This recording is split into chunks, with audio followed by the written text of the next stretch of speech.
Layo sa kapangutana diri mo igsuon ka parte sa bautismo. Nganong gikinahanglan pa man gyud nga magbautismo nga dili man ang bautismo may gilansang sa krus, kundi si Kristo man ang gilansang sa krus.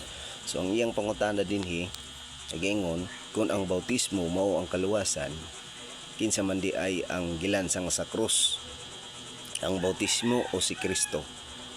Usa kini ka pangutana mga igsuon ko sa agin sa bautismo. Gusto nila na ilag yung gipalutaw mga igsuon ko nga wala na gyoy bautismo, dili gyud bautismo ang makaluwas, kundi ang pagpakamatay ni Jesus sa cross maoy makaluwas daw.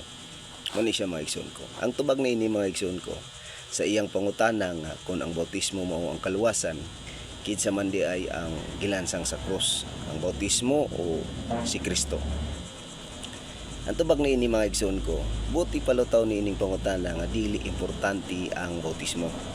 Kay ang nagluwas nato mao man ang kamatayon ni Jesus Christ sa cross, no?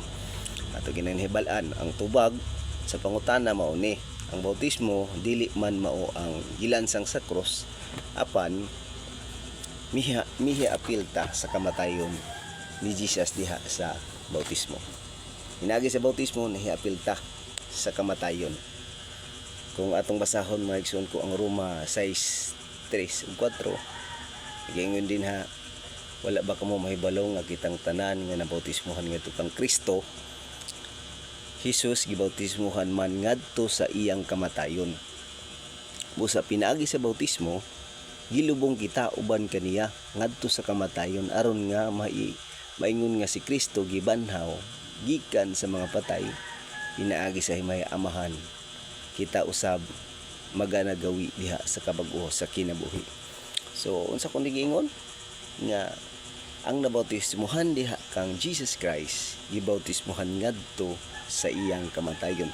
So kung dili ka mabautismohan, igsuon ko dili ka kalakip sa kaluwasan. Kay ang kaluwasan makaigsuon ko pinaagi sa bautismo, nahiapil ka diha sa kamatayon ni Jesus. So pinaagi sa bautismo gilubong kita uban kaniya ngadto sa kamatayon aron mga maingon nga si Kristo gibanhaw gikan sa mga patay, na si Kristo gibanhaw sa mga patay, kita pod paghawas nato usa na pud ta nga nabanhaw kauban ni Kristo. Diha sa bautismo nabautismohan kita sa tanang sa kamatayon ni Jesus Christ. O pinaagi sa bautismo gilubong kita uban sang Kristo ngadto sa kamatayon. Busa ang tao nga wala mabautismohan,